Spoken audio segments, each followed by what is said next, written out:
Good evening, ladies and gentlemen, boys and girls around the world. It is once again time for the WADcast, episode number 166. I am one of your hosts, Josh, joined with me, as always, by the guy that likes pineapple in his ice cream, Brandon. That's fucking gross. There's my one per episode. Thank you very much. I thought it was pretty spicy. You know what? I'm going to give myself two tonight because I was cheap. Happy Friday, everybody. It is good to be back for my second consecutive week in a row on, my own show. So it's Good to have you here. I know, serious, right? Our special guest, it's Brandon. Been a little bit, yeah. Special guest and co-owner of Wadco Media. Like, I've decided to grace everybody with my presence tonight. Came down from the ivory tower. Yeah. Yeah, but no, it's good to it's good to be on here. It's always good to get away from reality and work for like an hour a week. So who says I don't go to church? This is my church. But yeah, been an interesting week. Watched some interesting movies. A lot of no-name indie films on Amazon Prime. No-name indie film. And then I watched one big budget box office bomb just to see if I was being too harsh on it, which was Madam Web. I wasn't being too harsh at all. I keep seeing that on there. I'm still not inclined to go, I should watch this. Can I say something about this movie real quick? It shocks me that this movie was written the way it was. And I know I've kind of discussed it before on the show. I would love for you to watch it just so we can actually break down everything that went wrong with it, because there's so much. But it's really a movie, and the whole movie is just about Dakota Johnson running away from the bad guy with three girls in tow. That's the entire that is the entire movie up until the last half hour, I think, maybe. And even then, all she's doing is trying to run away from him. And it's probably the worst of any movie I've ever seen. It is the worst final confrontation with between protagonist and antagonist that I've ever seen in a movie, because it's such a boring thing. It's like, Venom 2 with him and Carnage fighting, like, it got all kinds of things wrong, right? The Venom movies got a lot of things wrong, but they're still, at least if you just shut your brain off, enjoyable. It's got some fighting, got some funniness. If it was anything other than Venom, it might be passable, but it does have a lot of weight attached to the name. Yeah, and this, like, when you finally see Dakota Johnson's big power, she's clairvoyant.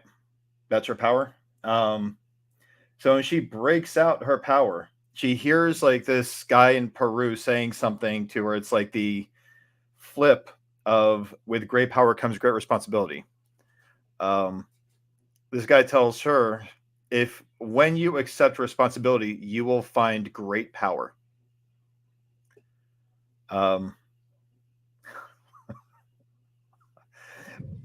So she accepts responsibility for these girls, and the bad guy looks at her as like, you can't beat me with just your mind. And she's like, are you sure about that? And then she stands still and she sends out these mental projections of herself. But I guess these mental projections are actually solid, I guess. Like, there's actual mass to them, because one girl's like hanging on like for her life from like a rafter about to fall into this building after whatever. So this projection comes down, it's like, whatever your name is, grab my hand. Starts pulling her up. The other person, you're going to be okay. Everything's going to be okay. The other person, forget what she says, but she's just a cheerleader. That's all she's doing. And these girls, come on. The girls have no powers yet, I guess. They're future Spider Women, but they have no powers yet. So Yeah. I guess a firework goes off nearby, knocking her into the water, or they pull her out. They do CPR, and she lost her eyesight from it, is now a paraplegic. The guy is crushed by one of the P's in a Pepsi sign. Like, you think it was a Pepsi factory, but it's just a firework factory that has a Pepsi advertisement in the form of a giant neon sign. I don't know. But it's just, this is a movie where, Josh, when you go into it, you have to shut your brain off the second the credits even start. Oh, I still have no interest in going into it. Well, I mean, I think it'd be worth the watch for us to like break it down and discuss it, or if you just want to like just for show purposes, we've watched so much crap for show purposes, and every time you say that, I have to watch it. Yeah. Well, I'm saying that now. Yeah, like I think you should. Like, we've watched a lot of really dumb things. We've watched a lot of really bad movies. Yeah, we have. So we could break them down on the show here. So this is definitely something. This makes Morbius look like it's an Oscar contender. Another movie I haven't watched. Oh my god! And I watch all the superhero movies, but these I'm like, well, Sony's fascination up until Madam Web, from what I see, Sony's fascination has been largely, we find the villains more interesting, so we're going to make a movie about a villain, but we're going to make them the hero. We're going to skip the parts where they're every evil. We're just going to make them an anti-hero from right off the bat. So they did with Morbius. He started off as a villain, became an anti-hero somewhere down the line. Venom was never a hero right off the bat. But now, Madam Web. I mean, you got to admire the balls to make a movie about just like a very, very boring character. Well, we're going to move on from that real quick. I would like to try something. Go ahead. Okay, I'm going to put 1 minute on the clock. Okay. See, 1 minute on the clock. All right. And I'm going to run through the movies that I've watched since the last show we did. Okay. Should I do the same? Because I have a list. You have a list? Yes. You can do the same. So 1 minute on the clock. Just let me know when to begin. Go ahead. Okay. And it's going. All right. We start with Argyle, 3.5 stars. It's on Apple Plus. It wasn't as bad as I thought people said it would. People talk a lot of crap about it. It was okay. And I watched The Player, meta commentary on Hollywood, blah, blah, blah. Pretty in Pink. I'm going to say everybody's wrong. She should have ended up with nobody in that movie. Then I watched Some Kind of Wonderful. Okay, sure, that's the thing that happened. But I liked it. 4 stars. Critical Condition, Richard Pryor, hilarious movie. I watched 48 Hours and Another 48 Hours. Yeah, not a fan. Moscow on the Hudson, great movie. Robin Williams. Animal Crackers, Horse Feathers, Marx Brothers. It Happened Tomorrow, Brewster's Millions, the original. Tanks a Million, that was a pretty funny movie, and made me watch one of the sequels. Hayfoot. Breakfast in Hollywood, A Funny Thing Happened on the Way to the Forum, How to Murder Your Wife, Kiss Me Stupid, The Apartment, To Kill a Mockingbird, A Raisin in the Sun, The 7-Year Itch, Marty, A Fistful of Dollars for a Few Dollars More, The Good, the Bad, and the Ugly, Moonstruck, and Yojimbo. Okay. All right. By the sound of the tone, I made it in right under the wire. Yeah. So, okay. The count for the last week. 1, 2, 3, 4, 5, 6, 7, 8, 9, 10, 11, 12, 13, 14, 15, 16, 17, 18, 19, 20, 21, 22, 23, 24, 25, 26, 27, 28 movies I watched this week. Okay. Now, mind you, I'm just not like sitting there going, watch the next movie. No, it's, you know how it is. You're sitting at the computer, you're doing a bunch of things all at once. One of your windows is a movie, the other one's you're writing, the other one's, it's summer vacation, everybody. It's the best. That's what my week was, doing all sorts of different projects and having movies on right next to them. And I did all of this while going to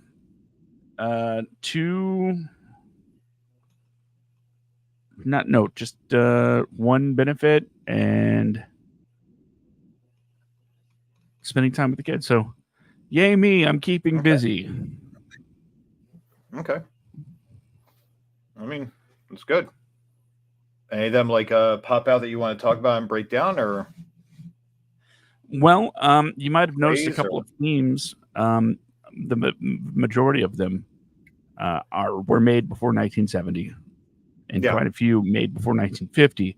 I found out that I'm very much a Jack Lemmon fan. Oh yeah, no, he was brilliant. Great actor. Especially after I watched Glenn Ross. And you always knew him from the stuff he did with Walter Matthau, but I never really thought of him as like a comic actor on his own. It always seemed like a tandem, Oh yeah, he's with somebody. No, he's amazing as a standalone actor as well. He's amazing. Two, I noticed. Go ahead. I noticed comedy in the 60s, very sexist. Like incredibly so. So there was that. And let's see, the Marx Brothers, they make the same movie every time, but every time it's hilarious. Marilyn Monroe. Yeah, I dig it. When I watch The 70-Year Itch, it's like, okay. And I mean that from like a talent perspective, by the way, because she plays her role to perfection. But I watched the Man with No Name trilogy yesterday and today. And while I'm no fan of Westerns just in general, I could very easily see why filmmakers especially love these movies, because they are just so beautiful to look at. And watching those, I was like, you know what? I'll watch a little Kurosawa to the recommendation of our friend Charlie there. So, Yojimbo, basically the original Fistful of Dollars. And that's what I did. That was my week. What about you? You said you had a list? Okay. Yeah. I start off. I watched Civil War. Finally, I sat down. I watched Civil War. The Alex Garland. It was actually a very, very well done movie. I've heard a lot of bad things about it. Talking about how that would never really happen. It's like I like, movie happened like the way any Civil War would. You have like military that's torn in half. You have like civilians that are torn in half. Civil War, fighting each other and everything else. And I saw this other movie. Oh God, what's it called? Cat Person. My list is somewhere, but I remember they use top three off the top of my head. Cat Person. Emilia Jones. She's a college student who pretty much begins a relationship with this guy Robert. And he's like a frequent visitor at the studio she works at. She starts kind of figuring out that he's not who he seems to be, I guess, best way to put it. And it's really like, it was an interesting movie. It really was. I would recommend people watch it. But the one that really caught my attention that I thought was going to be like this, I don't know. I didn't know what I was going to think about this movie, but it's called A Ghost Story with Casey Affleck. I don't know if you've seen that around on any streaming services or anything like that. But ladies and gentlemen, if you've not seen this movie, it is a very, very, very interesting movie. It's about a guy who dies in a car accident, and he ends up haunting the house that he shared with his wife. But he pretty much is able to go back to even like before this house was even built there. But like after she moves out, he sees the next people that move in, which is like this Mexican woman, her two children. I don't even know how to say it. Like I guess I'll say there's no special effects to show that he's a ghost. The way that you see he's a ghost is he's quite literally wearing a sheet with eye holes cut into it. And just for a man that is simply only wearing a sheet with eye holes cut into it, he gets a lot of emotion out just by his body language. There's the scene where like Josh, I'm sure you remember this. The scene where the Mexican lady and her kids are sitting at the dinner table. They're eating the dinner and everything else. And he discovers that he can actually pick objects up. So he picks up this glass and looks at it, and all these people see is just a glass floating.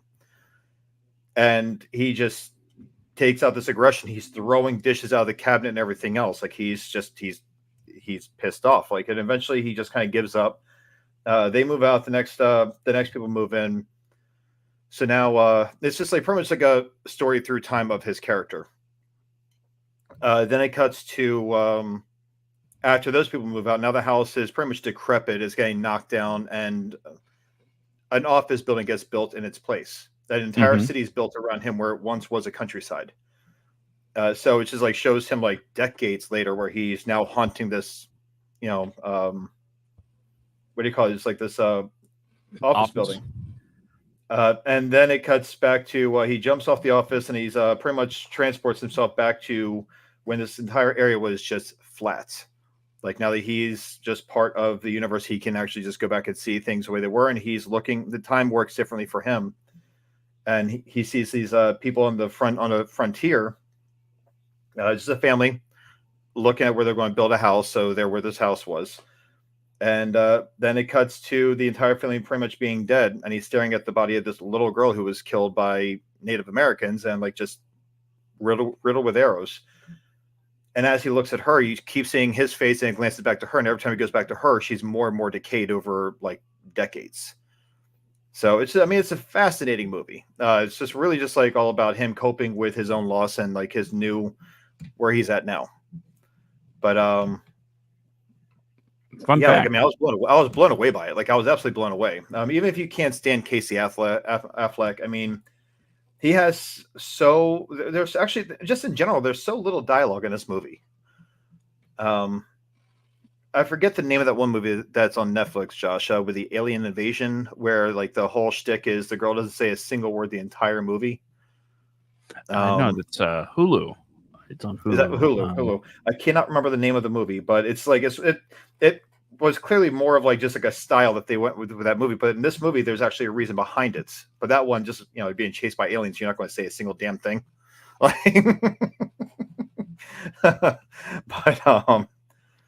fun fact: a ghost story to do a little cross promoting with the Wadco Media Show 10-1. We did an episode about the afterlife, movies about the afterlife. Yep. A Ghost Story was my number 2 movie about the afterlife. Yeah, was Ghostbusters your number 1, or was it Beetlejuice? Beetlejuice was number 7. Oh wow! Okay. And wow. Ghostbusters was not on the list. Oh, kiss my ass. Well, my criteria for the list was, the main characters have to be the dead ones. Okay, so fair enough. So you're looking at someone's version of the afterlife, or at least Little Nicky is number 9. Are they dead? I don't know. Being the son of Satan makes you but I mean, dead. It's still. I mean, hell is still considered the afterlife. So I mean, right. He's more of a demon than he is anything else. I will say, by way of technicality, Ricky Gervais and Ghost Town made it on the list. Oh yeah, because technically, for a little bit, he ended up there. Yeah. No, you cannot go wrong with a Ricky Gervais movie. His TV shows, Afterlife, not having to do with a dead person. Well, I mean, I guess his wife is dead, but that's really it.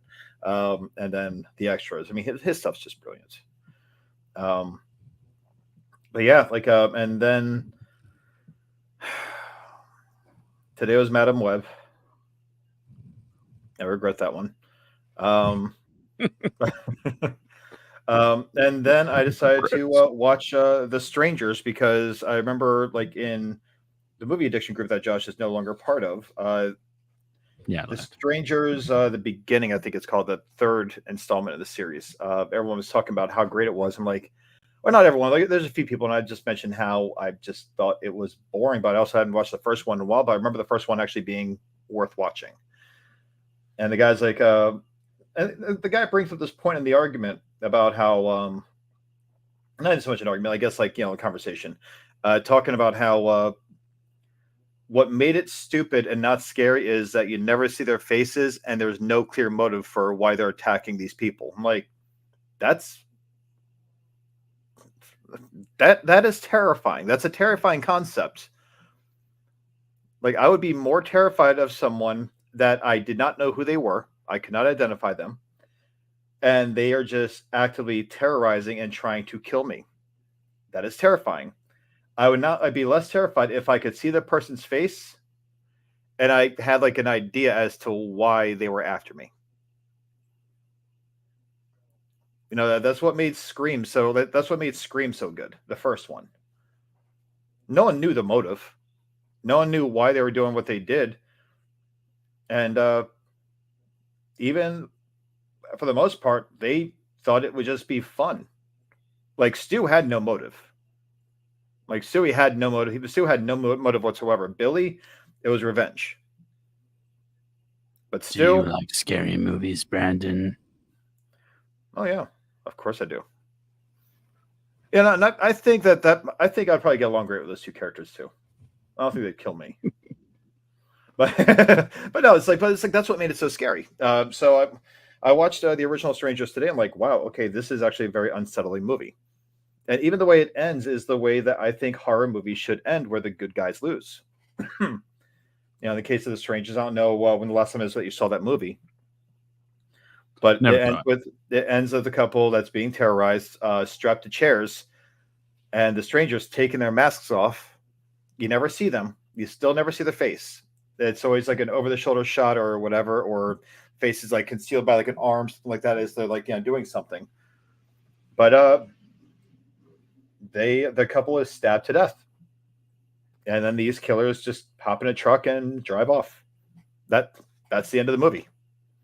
Like, that right there is a scary ending. There's no motive other than when the woman's asking, why are you doing this? One of the killers just says, because you were home.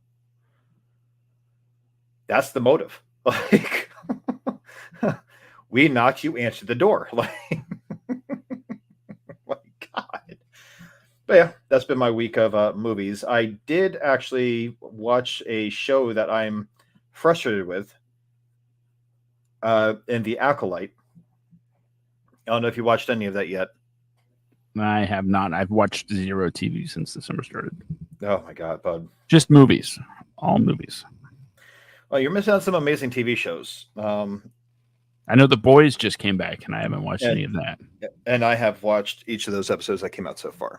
We're on episode 3. I think that just got dropped. But yeah, like with Acolyte, yeah, I'm sure you're familiar enough with Star Wars to know that like Darth Plagueis was a character that tried to, knew how to, stave off death. Right. So in this show, it's just kind of like spitting on all of that. It takes place 100 years before the Phantom Menace. It starts off so damn strong, but just like with Star Wars: A New Hope, it starts off with two twins. You find out they're twins. The Jedi are, I don't even know how to describe them other than like incompetent as all hell. It's just, oh God, it started off so good. I really wanted to keep liking it, but I'm just like, oh man. And the new episode just dropped a few days ago, so I'm not going to spoil it this week in case anybody's like trying to get it caught up to it. But I will say that if you're a diehard Star Wars fan and you really appreciate the first 6 episodes of the movies, the 3rd episode of this TV show may very well piss you off, because I was a little frustrated and walked away from it. What a ringing endorsement. This show's great. It's going to make you mad. Oh, no. The first 2 episodes were great. The third one, like, the hell's this? Okay. You just got to be clear. It started off good. But I don't know, like if you could turn a movie into a TV series, what movie would it be? a movie into a TV series. Are we really going to have this discussion right now? Yes. Okay. I mean, we didn't really have a clear subject for the show tonight, so. Yeah. Did you see what the name of the episode was? No. It's at the top of the screen. Placeholder title. With a subtitle. That will not be changed later. Yes. It's not happening. So let's see. A movie that I would like to see turn into a TV series. That is a good question. Let's see. I don't want to go the obvious route, typical action fare of, hey, there's a new guy to beat every week, that kind of thing, monster of the week type deal. Yeah. And I'm a fan of comedy, so I would probably want it to be something with some humor. Okay. So am I just buying time? Yeah, a little bit. But what can I do? You know what? I wouldn't mind seeing a TV series based on, this is going to sound really off the wall. Okay. But I would love to see a series based on Paper Moon. Okay. There was something very endearing about the duo of con artist and this little girl going around selling Bibles to people. Yeah. That when the movie ended, I was like, no, I kind of just want to see them rip off people a lot more. And they make this movie longer. Yeah. And I would absolutely watch a show based on that. Set it in the same era. Don't change the formula of the relationship, or the time or anything like that. Just Depression era. Man finds his kid, supposed to take her home to her mom, I think it was, her aunt. I don't remember exactly. Point is, he was supposed to take her to her family, and family's not the best. I mean, good people, but because she's really good at being a con artist, she doesn't really fit in, that kind of thing. Okay. So, yeah, I want to see their zany misadventures on a weekly basis. Okay. Okay. Did you have anything like specifically in mind that you'd want to see? No, absolutely. So because another movie I watched this week that I didn't mention, but it started off as a sketch on SNL, then became a movie, and I think that it would actually I think it'd be amazing because of how big of a fan I am of Will Forte and his comedy. But MacGruber. Okay. Like, I mean, like we got a reboot of MacGyver, and that shows. But MacGruber was such a hysterical short. It was such a great sketch when it was on SNL. Every one of the sketches from MacGruber were hysterical. The movie was just batshit crazy. But it was hysterical. I mean, I remember when I saw it in theaters, there wasn't more than maybe 5 minutes of silence between laughing. You've seen the movie, right? No, I haven't seen the movie. You've never seen I've seen the sketch, 1,000 times. Josh, you need to see this movie. I mean, and it's okay. It's only, I think it's 14 years old, but it's like the movie is just hysterical. Let's see if it's anywhere. Val Kilmer is like the big bad guy in the movie. Okay, he's a big bad guy. So then it's not streaming got a anywhere. nuclear weapon and he's about to start this massive war. So MacGruber's got to go, stop him. So Ryan Philippe is he's like the he's in the army. He's assigned to go with MacGruber. And so what happens is MacGruber doesn't want him to work with him. He wants his original partner, played by Kristen Wiig, but he gets all these people together, these badass people, and it's just some of the dumbest. It's like this dumb. Can you actually? Is there any way that we can get the skit, just like the scene from YouTube of MacGruber? Let me see if I can find this really quick. Of him getting these people. I want you to see this and this isn't even spoiling anything because it happens so early in the damn movie. But I could not stop laughing at this. Let's see here. Because I'm not going to tell you what happens with it. Because I want to see your reaction to it when you see it. But let's see. MacGruber recruits team. I'm going to send you the link here. Because it's just such an amazing and hysterical. I don't know. We need more movies like this, honestly. Like I said, Will Forte, you cannot go wrong with this man. There we go. Send it to you right now. Bear with me. But yeah, this is it's such a great scene. I was in tears in the theater watching this, and I was in tears on the couch watching it. Just could not stop laughing the entire damn time. But I just sent it to you to Facebook here, so that way if you see it, you can just probably pull it up a little quicker. Yeah, I got it. It takes a second to set up now. Oh, no, it's fine. But Val Kilmer's hysterical in this movie. Him and Will Forte actually play off each other very, very well. And of course, this is before Val Kilmer's throat cancer was, pretty much cost him his ability to speak. But oh my God, dude. I would love to see a series of MacGruber. I would love to see an actual half-hour series because, like, Will Forte and what was it, Last Man on Earth? If you've not seen that show was hysterical. The show's great. So putting him into just like a half-hour sitcom kind of thing with no laugh track, no nothing. Show that was gone too soon. Oh yeah, I was actually pretty bummed when I heard that was taken off the air. So, but great show. What's that? Jason Sudeikis is rolling on the show. Yeah.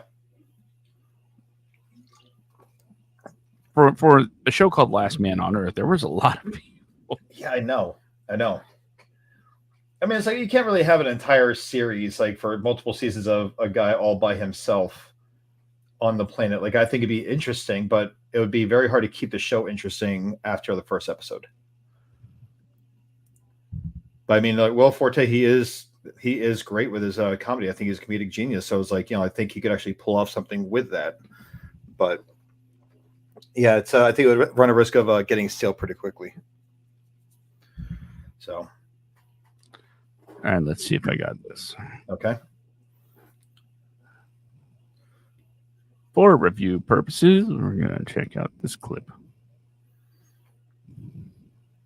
And then when you actually get to a point where you watch this movie, thank me afterwards.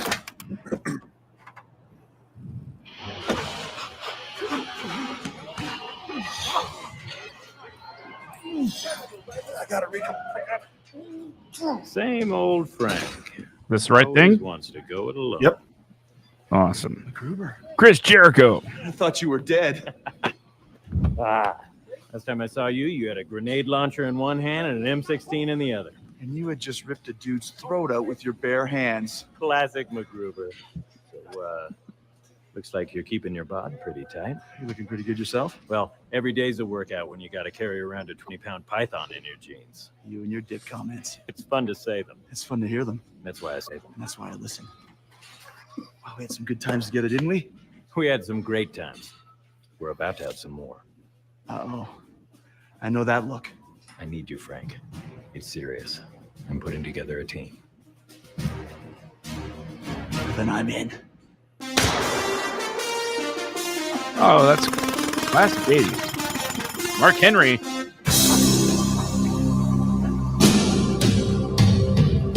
Systematic one-man show. You're caught in the middle with a flowing flow. No salvation, 20 below. You're running with the devil, it's touch and go.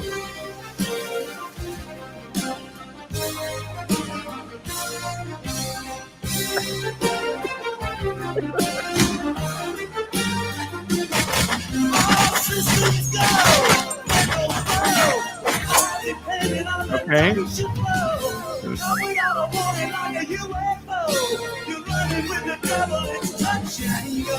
So far, everybody's a wrestler.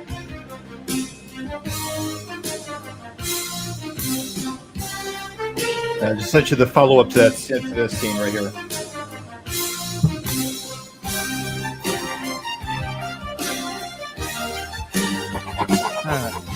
Big shit. So it's like MVP, Kane, Great Khali, Mark Henry, and Chris Jericho. Yep.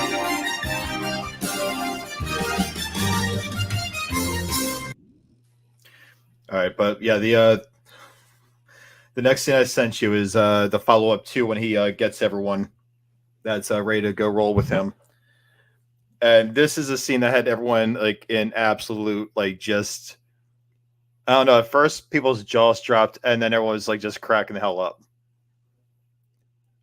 But imagine having Will Forte in a show that's blatantly making fun of MacGyver.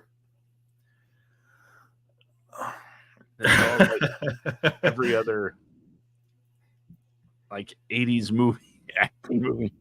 And the best thing is he has this one thing where he has to create a diversion. People are like trying to shoot him and his and like one of his partners. And he was like, "Okay, I have an idea. I'm going to make a diversion. What are you going to do? All I need is a stick of celery." It's like, what? He gets a stick of celery, and while all these guards have their guns trained like on this doorway, like in case anyone comes through, out comes MacGruber, buck ass naked, hands over his crotch, doing this stupid dance, like he was like this waddle dance. And he's got like this stick of celery sticking out of his ass. And all these guards are so confused that Ryan Phillippe is able to actually take them all out. I'm thinking like watching this in theaters, like, you know what? That would probably actually be a hell of a diversion. Well, I have the next clip loaded up if you want. Okay, here we go. All right, you guys strapped in? Yeah, bag and bag maneuver. Just critical time. Let's go. Shit. I gotta go deal with the brass. Fuck the brass. Let's go. Hang tight. Fuck the brass. Fuck the brass. Fuck the brass.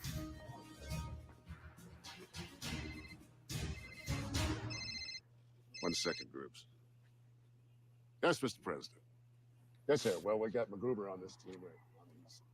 No, we're starting this time. How's your nose, rookie? It's fine. I just banged it into a giant vagina. So my face is a vagina, huh? Well, I bet you wish your nose was a dick.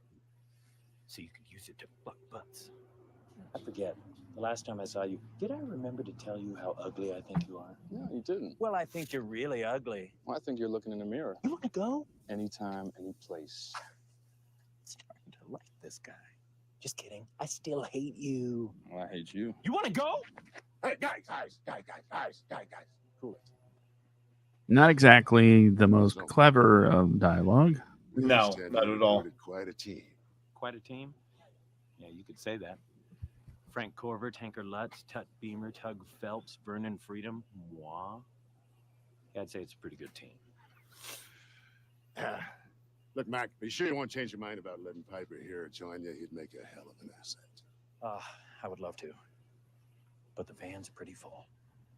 You see, it's filled with American heroes with over 100 years of combined combat experience and a whole lot of brotherhood. And no, you can't ride in the trunk, bud. Okay. Because the trunk is Nice filled with over 75 and a little pounds exposition of dump. homemade C4 explosive that I personally packed in there with my own two. Okay, yeah. Wait. No. Tag.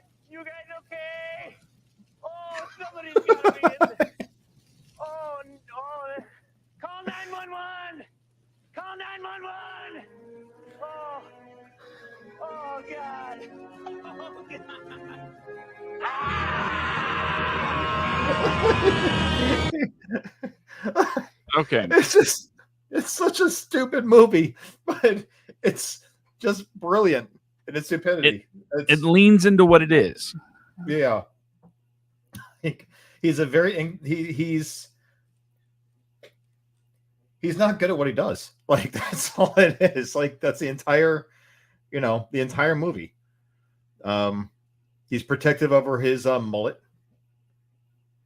There's a scene where Val Kilmer like holds him like at gunpoint, like has him like guns trained on him, and he's cutting off Will Forte's mullet. And it's just like this ridiculous scene, but he's actually such a great actor that like you can see him snapping over someone cutting off his hair. But could you imagine that being like an actual half-hour series coming out like once a week onto like Netflix, Hulu, wherever it would be streaming?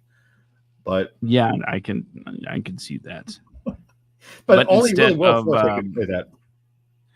Instead of like having a villain of the week, it might turn into, I don't know how many of his team members, special guest stars, is he going to accidentally kill himself? But I would start it off with them having like a new partner, and then the partner dies in the first like 5 minutes. But oh my god, dude! Advertise it heavily as this person's going to be a part of the show. Advertise all of them, like just like IMDb top credits, and they're all killed in the first 5 minutes of the show. Oh my god! But yeah, Liam Neeson's doing TV now. 5 minutes later, oh, I mean he's done it for Seth MacFarlane, so who knows? But no, it's and I know a lot of people think that I would choose Ghostbusters, but Ghostbusters would fall into the category of a fresh ghost every week, and we've had that with the real Ghostbusters. Another one that comes to mind for me, and there are a lot of different takes that people want to see when it comes to this this IP, is Galaxy Quest.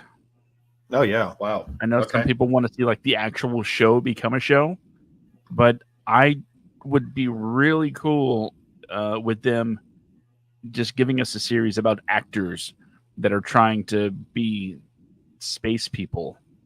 Yeah. No, like see, Galaxy is such a.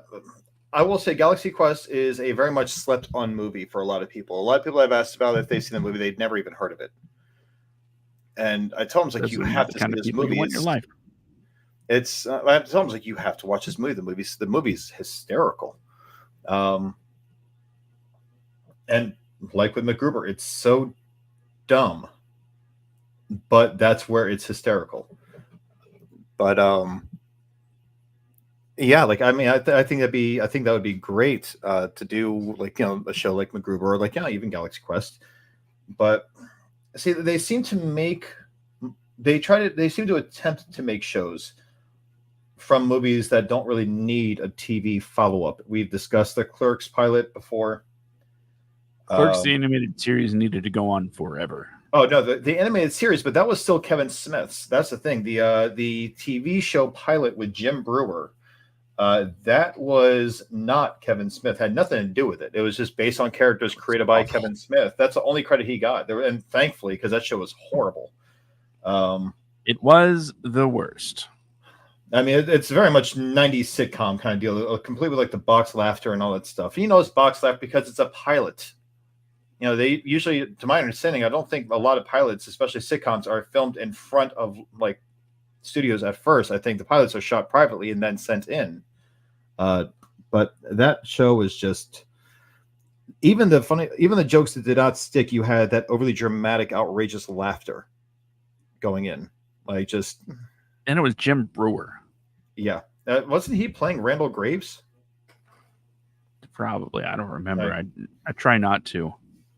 The fact that everybody came back to do the voices for the animated series was exquisite. The fact that it only aired 2 episodes is a travesty. Oh, yeah. But I mean, like, that's why you get the box set, because the box set is hysterical. But why are we walking like this? Is it safe? What year was that? I want to say that was 95 or 96. I think 95. Arts TV sitcom pilots. I want to say 1995 when it came out. Okay. Really? Wow. Yep. Yeah, it's a 1995 show with Andrew Lowry, Jim Brewer, and Rick Gomez, and they even added that character. They added Todd just to make it better. But like, I mean, I guess they give it more of a story. Excuse me. You're a cigarette. Yeah,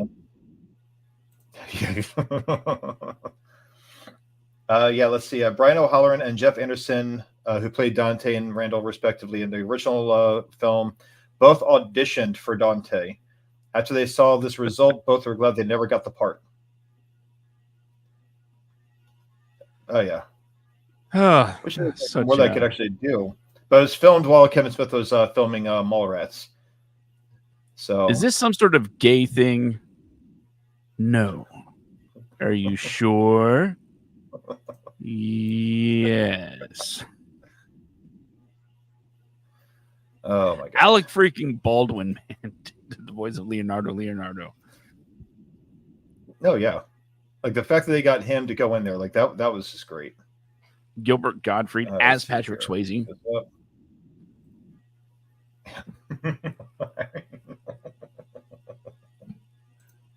And to prove they weren't racist, adding a black cast member. Hey, Lando. Oh yeah, just to pop in.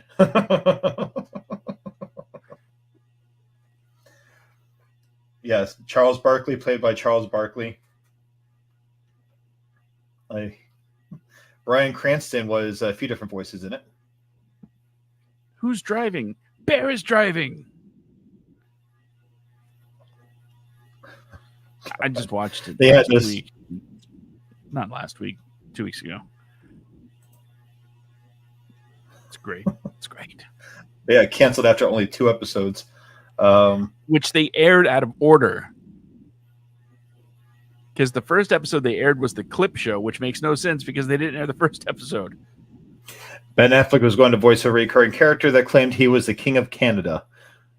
The series was canceled before this could happen. So, oh my God. In the beginning of the final episode where Dante appears in the nude covered by mosaic, the animation team actually drew Dante anatomically correct and covered it with a mosaic. It's called commitment to the craft. Oh man. But yeah, no, it's oh, and Alan Rickman was going to be the original voice of Leonardo, but was replaced by Alec Baldwin, courtesy of ABC. When Rickman was so on board, the cartoon designers got inspiration from his character, Hans Gruber from Die Hard. Disagreeing with the concept, Rickman suggested them not to keep too close to his own persona, so they pushed their research further for a while. Ironically enough, when Baldwin came on, the designers came back to the Hans Gruber look. I was actually always curious about that because I was like, yeah, he does look like Hans Gruber. But oh my God. I would love it if they brought I would love if this show were like actually. I mean, I have it. I have the box set for it. It's just one of those shows that, especially for when it came out back in I think like 2000. This was pre-Family Guy. Yep. No, Family Guy came out in 99. No, Clerks animated series was pre-Family Guy. If memory serves. To the internets for information. Looking it up right now. Clerks, the animated series. 1999. Yep, a Family Guy, 1999.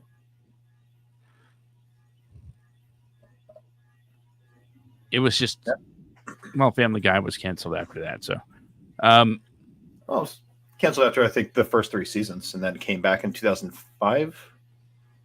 I want to say Fox took it back in 2005, and ever since, like, what cracks me up with that is like, you know, Seth MacFarlane and Matt Groening, they both constantly would poke like just jabs at Fox. Matt Groening over the over Futurama getting canceled, I think once or twice, whatever it was, and clearly Seth MacFarlane over Family Guy getting canceled and getting brought back.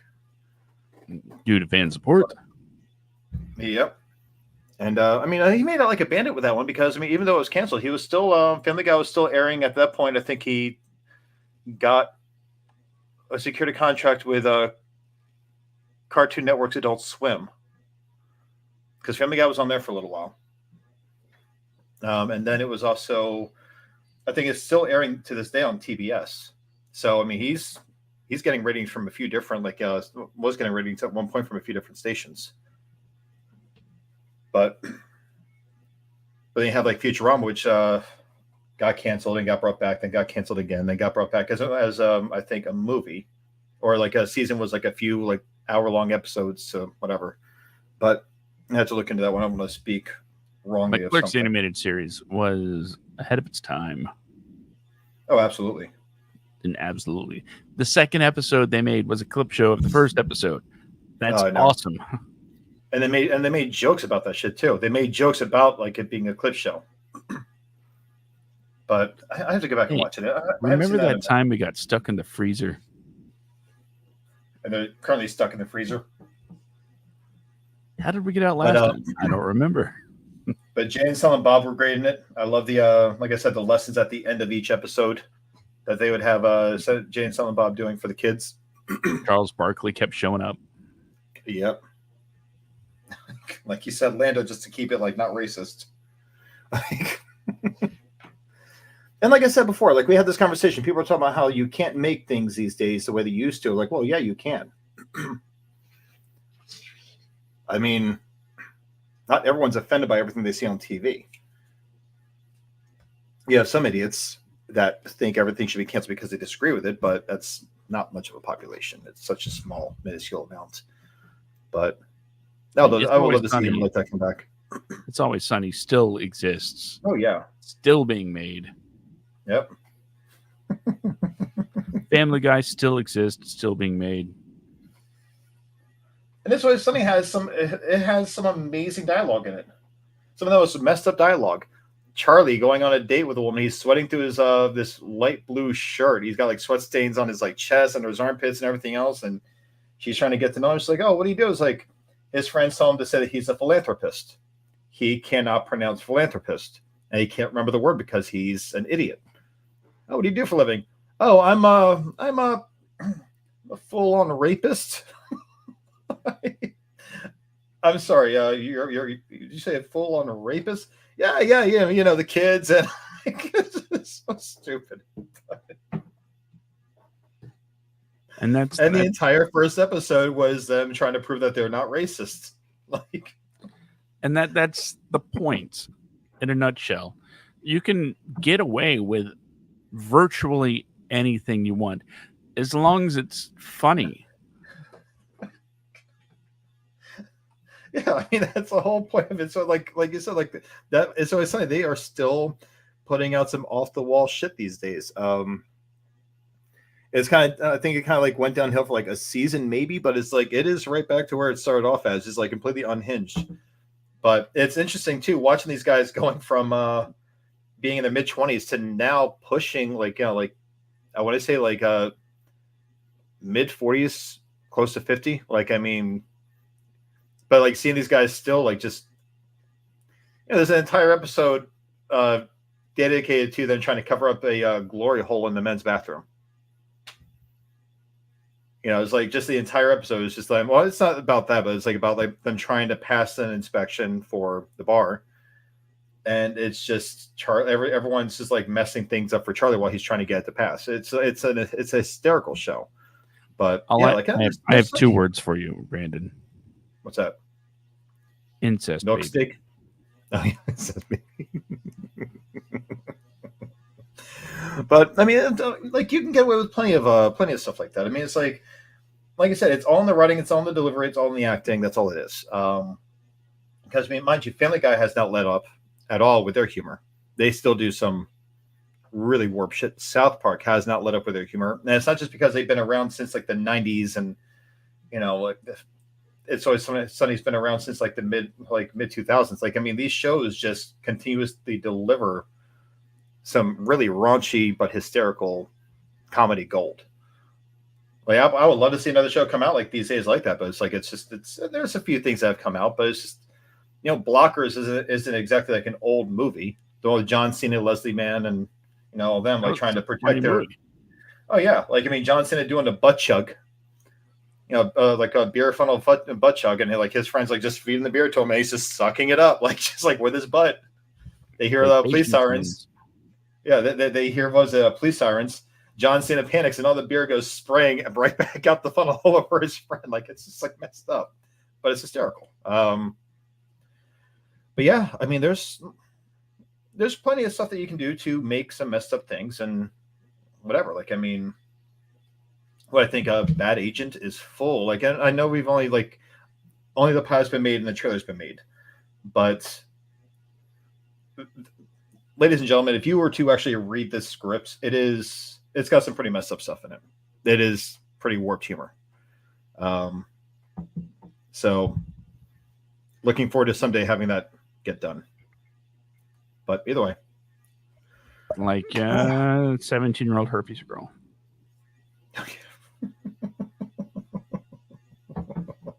Or them arguing about how they wanted to get a like some guy says like, oh, well, I wanted to get her pregnant. Like, it just this stupid scene. Like, I remember, I think I had a friend of mine read the series, and I was sitting next to him, just like playing a game, but I could hear him laughing a few times, and then I would look over to him, I'd see his jaw just dropped. He's like, "Bro." Yeah. I think my favorite part about you telling me when other people read is when someone like looks at you, gives you a look, like, and asks what's wrong with you, and you have to say, actually, my clean cut goody two shoes partner came up with that bit. So yeah, he's the messed up one. Stop looking at me. Yeah, no, that came up a few times, and he was asking about the episode with Larry's Night Out, and he's like, "Who wrote this?" Like, "Oh, I wrote that one." He's like, "Dude, like what?" But it's told like that's actually one of the cleanest episodes in the entire series. Like, I mean, but yeah, no, the entire thing, like it's stuff that can easily be made. Like, I mean, that people are still gonna laugh at this down. I think people are just afraid of offending these days, and I think it's just like kind of like a flawed fear to have, because whatever you write it's going to offend somebody. It could be like a heartwarming PG movie. It's going to offend somebody. Yeah, the thing is just make what you're going to make, and people are going to do what they do. Yeah, it is. There's a reason why it's called subjective. If it's any kind of artistic medium, filmmaking being one of them, it is all subjective. People get angry at documentaries, for Christ's sake. You're just. But yeah, like there are a few shows that I think were hysterical that I would love to see come back. One that I would actually like to see come back as a movie, though, is Gallivant? I've never heard of it. Oh my god, dude! It's a musical medieval show, a musical comedy TV show on Netflix. I think it was on Fox, but don't mind the barking dog. That is Indiana Jones. But my God, dude. We named the dog Indiana in the title card. Yes, yeah, that is my boy. But yeah, there's a lot of stuff like, my God, man, like that's just hysterical and great writing and everything else. And I would love to see some of that stuff come back. Just like full swing. We have some great stuff to watch, but Christ, The Boys on Amazon. It is hysterical and horrific. But the humor in that show is just so warped. Oh God! But on that note, I do have to get some things together because I am going to be stepping out tonight for a little bit. But I guess this is where we say where people can follow us, huh? Well, before we do that, let's just let everybody know that next week we will have a special guest. That's right. Henry Arnator will be returning to the WADcast. Yes, the only director that hires me on a regular basis is coming back next week to talk about his new documentary called Nader World, which will be premiering at Sunray. What is so tomorrow's next week is the 21st, so the 24th. So the 24th, I don't know why I didn't just check the tickets. I got the tickets right here. The 24th. Oh, because I knock over a bunch of crap. That's why I didn't check the tickets. Anyway, so June 24th at 6:45 will be the premiere of Nader World at Sunray Cinema in Jacksonville, Florida. If you are hearing my voice and you can make it there, by all means, order your tickets and head on down and watch Nader World, the documentary about Henry R. Nader. Next week, he will be on the show to talk about it.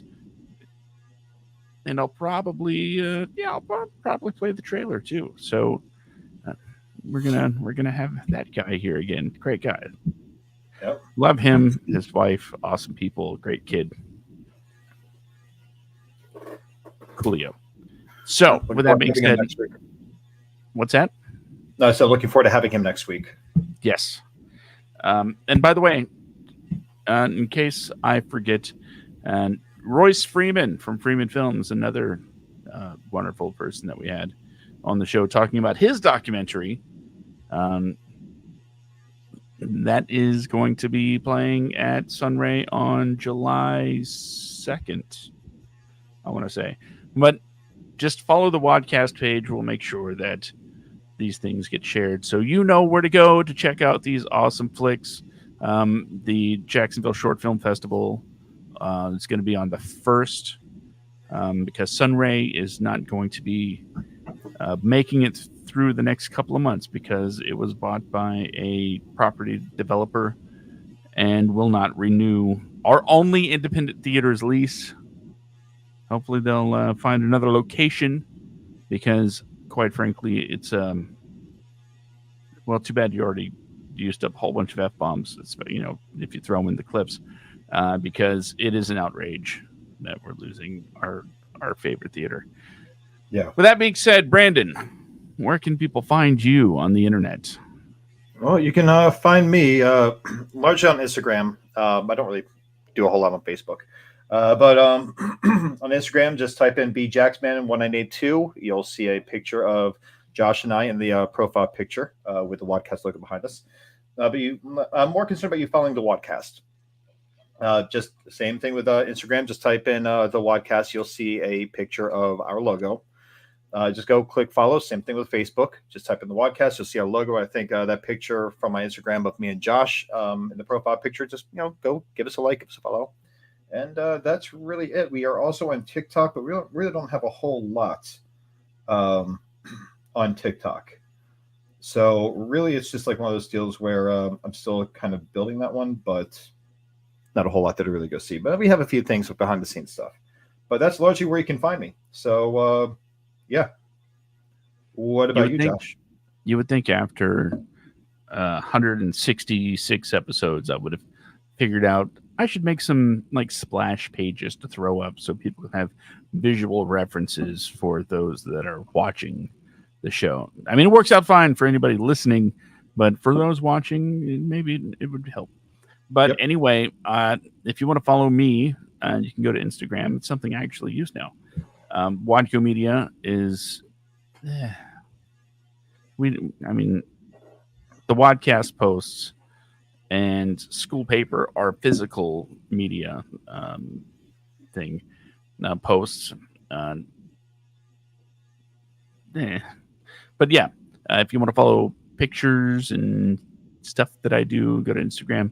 I'm on Facebook, and unfortunately, I'm on there a lot because, let's face it, I secretly hate myself and love to just get myself angry at other people's stupidity for no reason other than self-harm. Yeah, if you want to send me a message, that's a place to do it too.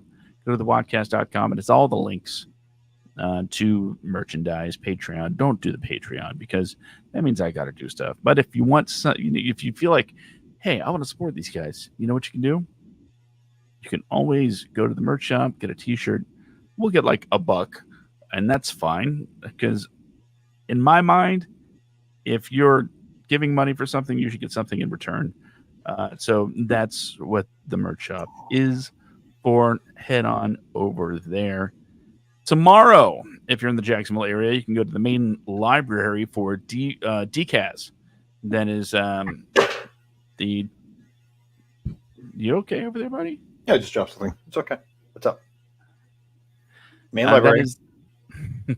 That is the Duval Comic and Zine Fest tomorrow, running from, I think it's 11 a.m. to 5 p.m., at which point you will find me. I will be there all day with a former guest of the show, Charlie Shuck, and his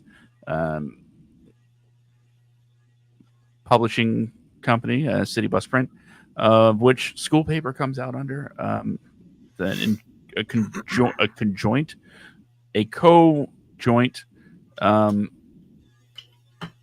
It's a cooperative effort between the two companies, Vodka Media and City Bus Print.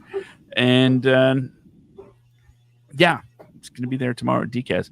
Come out, say hello. It's at the main library, downtown Jacksonville. And if you show up early, you'll just be there early. I don't really have much else to say. It's going to be a blast, though. If you want to learn about comics and zines, especially out of Duval County, come on down. We're going to have a good old time. Anywho, with all that being said, Brandon, you know what time it is. Yep, go ahead. I've got to get out of here. But ladies and gentlemen, have a great weekend. And see you guys next week. Love you, bye. Brandon, see you. I'm going to stick around. Hey, kids. You know what that music means. That's right. It's time to get all personal. It's time to get up in your ears and let you know the message. Let you know the message that I give almost each and every week. And it's a simple one, but it's one that everybody might be better off trying. Guess what? The only thing getting in between you and your dreams is you. That's right. You are the one stopping yourself from doing the thing that you want to do the most. So if you feel like being a writer, start writing. If you want to make a movie, make a movie. We talked about the Duval double feature. And it was 2 movies that were made within 72 hours. I think it was each. And that's amazing. 2 feature films, 72 hours to make a film. It's unheard of. But it happened, and it screened where tickets were sold. And you can do it too. I mean, mind you, it does take skill, but to start getting those skills, you actually have to start doing stuff. And admittedly, I admit to you, fine folks, that I don't always follow my own advice. And I often get in the way of myself when it comes to things that I want to do. But I should stop doing that. I should stop doing that and realize that we only get the one chance to be the person we want to be. So if you want to be creative, be creative. You don't need permission to make art. You don't need permission. All right, with all that being said, I have been Josh. The other guy was Brandon, but he booked out of here as soon as you heard the music. I'm popping all sorts of stuff into the mic here. Sorry. If you want to check us out next week, it's the same time, same place. Except next week, there's going to be 3 of us. Henry Arnader joining the show. And it's going to be a good time had by all. So, until then, see me at DCAS tomorrow. Come hang out, say hi. And I guess